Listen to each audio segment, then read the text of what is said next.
They try to kill it. No hype, no headlines, just silence. But here's the thing. The Stop Killing Games movement was never meant to survive. And yet, somehow, it didn't just survive. It mutated. It spread. And now, it's exploding into something even the devs can't ignore. This started as a desperate Hail Mary by one guy, Ross Scott.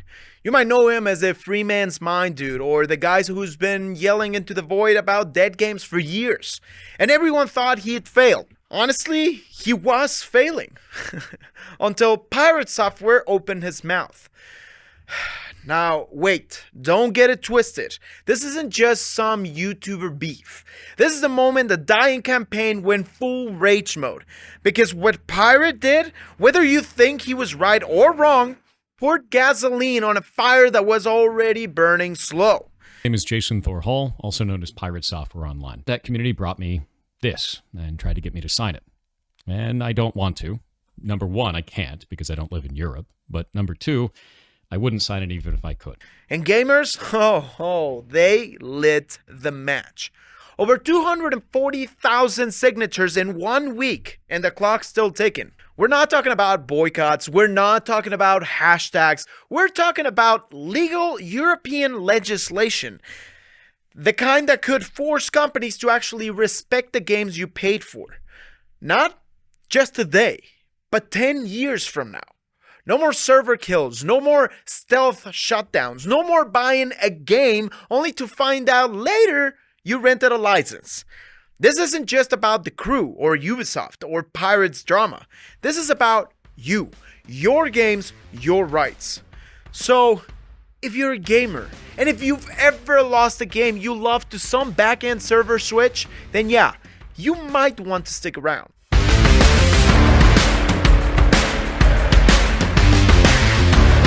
Ubisoft pulled the plug on the crew, and no, not just talking online matchmaking, they killed everything.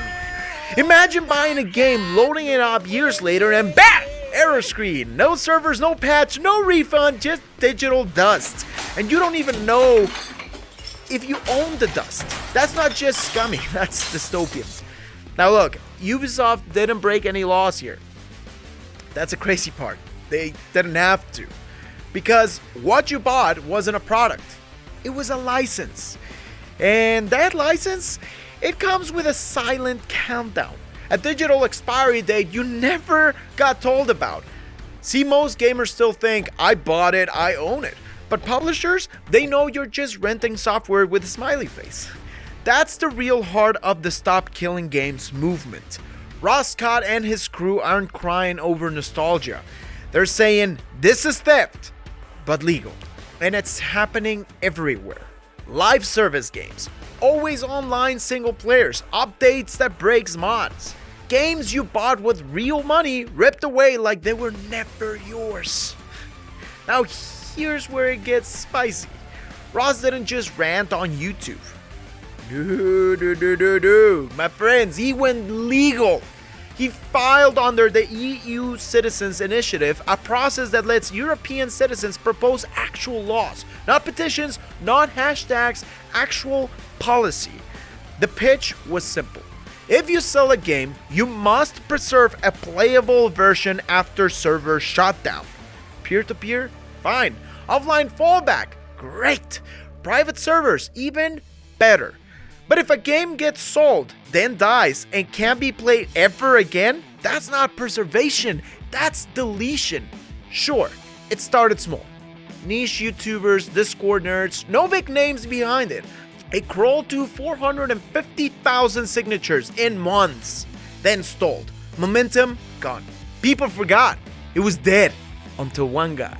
Pirate Software made a video saying this whole thing was a bad idea. Oh shit, now this is actually really dumb. It's used car salesman garbage. This is shit. It's shit. Not only do I not want to back this, I'm gonna actively tell people not to. That is awful. That is a horrible goddamn direction. That's awful. Eat my entire ass. This shit sucks. I think this is ass. This is complete garbage. All of this can eat shit then. I dropped the mask entire. They can eat my entire ass. The whole thing. That sounds stupid as shit. Oh yeah, I can see why people like it. It's like listening to Mr. Rogers.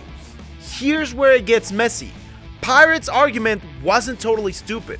He warned that overregulation could backfire, helping giant studios lock out small indies.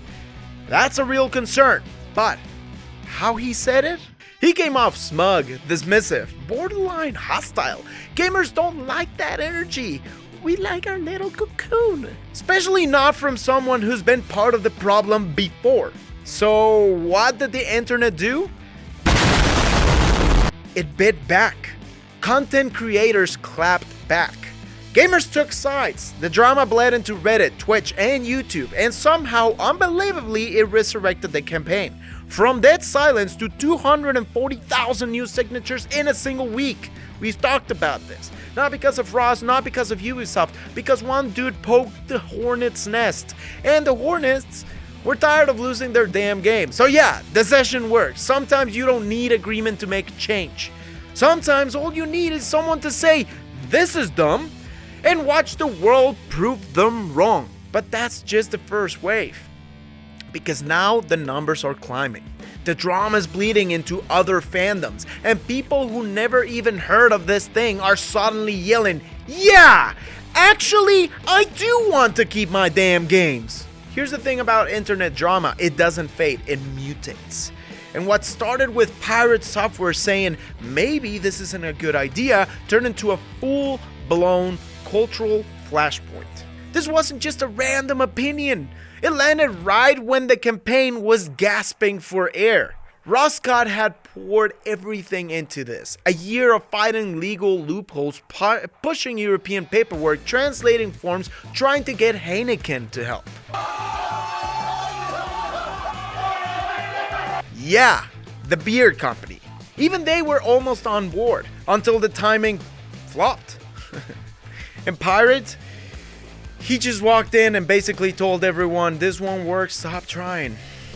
That alone might have been forgivable. But it came right after something much worse. A now infamous World of Warcraft dungeon meltdown. Pirate and other streamers were deep into a no-deaths run, and when things went sideways, he bailed. And instead of owning it, he rationalized it. We've all panicked in-game before. But this wasn't just a wipe. This was a guy with thousands of fans watching, and when things got tough, it looked like he hit the eject button. Not in a good way either. Nah, my bad, no, should've done better, just defensiveness. And the community noticed. The clip went viral, as things does. Memes, montages, takes down. Suddenly, this one guy was everywhere. Moist Critical dropped a 3.1 million view breakdown. Josh Hayes reacted, Actman full call out. The ecosystem turned him into a punching bag, and whether he deserved that or not, that doesn't even matter anymore. Because now the internet wasn't just fighting over stop killing games. They were fighting over Pirate Software. People didn't just sign because they cared, they signed because they were pissed. Pissed at Ubisoft, pissed at always online BS, pissed at streamers who seem out of touch with actual gamers. For once, the lines aren't just drawn between players versus publishers. They're between gamers versus gamers, creators versus communities, YouTubers versus devs, fans versus influencers. Everyone's taking sides, everyone's picking a hill to die on. And that is rare. That kind of energy doesn't show up every day, every month, every year for that matter. It's no longer about just preserving games, it's about preserving power. And who's been faking it this whole time? And whether Pirate meant to or not, he triggered something, not just drama, but momentum. Because gamers might argue about frames per second, microtransactions, or which console smells better. But no one wants to pay full price for a game they can't play for 2 years later.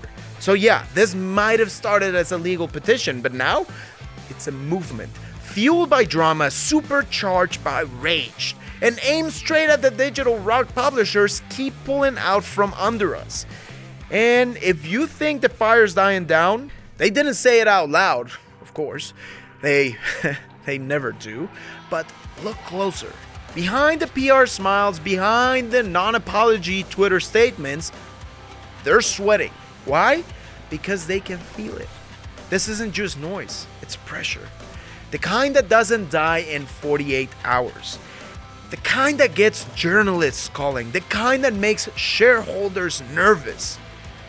I mean, you don't pull an entire store listing down just because you're feeling confident. You do it because the wolves are at the gate and your legal team is yelling in French. The crew's removal, that was the tripwire. But now, it's about precedent. Because if one game can be shut down entirely, no warning, no refund, no offline mode, then so can dozens more, hundreds. And suddenly, gamers are waking up. People are digging through EULAs. Reddit's lighting up with lists of killable games. Diablo 4, always online. Starfield, don't get too comfy. Even beloved single-player titles might be one backend update away from error license expired. Think that's a stretch? Just ask Google Stadia users how fast a game library can vanish. Now, here's the kicker. Ubisoft tried damage control. Oh boy, did they try. They spun it like a life cycle thing. We're just moving resources to newer titles. Yeah, okay, Sparky. You're telling me a 2014 racing game is eating up that much bandwidth in 2025? Nah. This wasn't about server load, it was about power. Power to revoke, power to erase, power to turn a full-price product into a ghost file overnight. And now, for the first time in years, that power is being challenged. Not by lawsuits, not by some niche tech blog, but by gamers, in mass, in arms. Content creators are dragging it into the spotlight. Lawyers are stepping in. Policy nerds are translated into legislation. And gamers, they're sharing. They're raging. They're signing. This movement has crossed borders. South African forums are talking. Polish devs are commenting. Even bloody French gamers are roasting Ubisoft on home turf. That's not protest, that's revolt. And while some studios are pretending not to notice, others are paying very close attention. Because what happens if the EU actually votes this thing through? What happens when preservation becomes mandatory? What happens when you can't just press delete on a $60 game anymore? The entire business model changes. Publishers will panic, devs will get stuck in legal red tape, live service studios will scream. And some gamers, they're worried too. They say things like, what if it backfires? What if indie games disappear because they can't afford long-term support? Fair question, Toby. Important ones. But here's the truth no one wants to admit. Games are already dying, quietly, silently, every damn day. What's worse, regulated risk or unregulated extinction. Hope the publisher still cares, and if they don't, well, that's just too bad, right? Gamers are done being okay with that. And if the execs in boardrooms can't hear us yelling yet, this isn't just about saving games. It's about burning the old system down. They say the system is broken. It's a lie. Because it's not broken. It's working exactly as they designed. Games that vanish, licenses that expire, support that gets pulled the moment profits dip.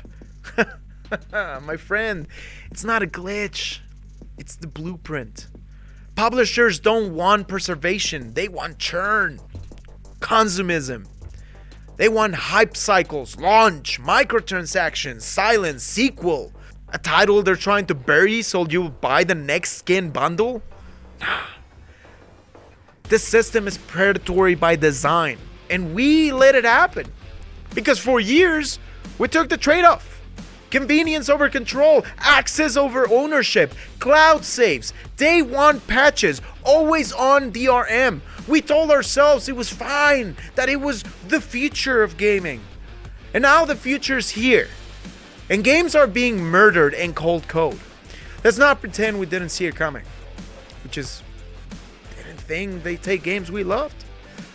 But they did.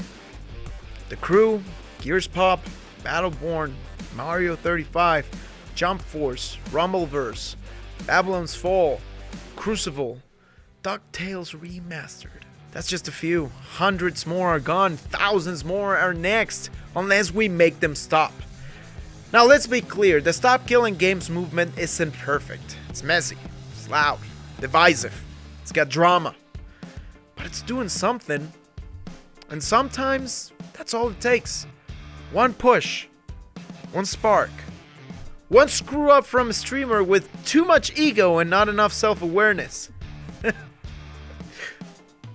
Because that little explosion, that's what made 250,000 gamers say, okay, you know what? I am tired of losing my games. This isn't about being nice, it's about being loud. No more quiet boycotts, no more patient feedback loops, no more maybe if we just tweet nicely. Make them uncomfortable, make them explain, make them preserve what they sold us. Because if we don't, the next time they flip the kill switch, it might be your favorite title that disappears. Forever.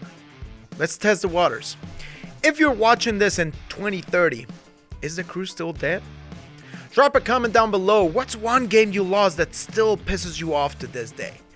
We want to hear the chaos. We want to feel the fire. Stir the pot. Hit the comments. Hit me. Let's go. And if this episode made your blood pressure spike just a little, like my cholesterol just did, smash that like button like it's a kill cam for 2007. For real. We're not here to whisper into the void. We're here to scream for every game that never got its ending. So, subscribe to Level Up Gaming if you're tired of the corporate silence and ready to fight for your digital rights, one breakdown at a time. We've got more fire coming, more stories, more debates, more games they don't want us to talk about. Yeah. And before you go, click whatever video is about to pop up right here. Thanks for watching. I'll catch you in the next one.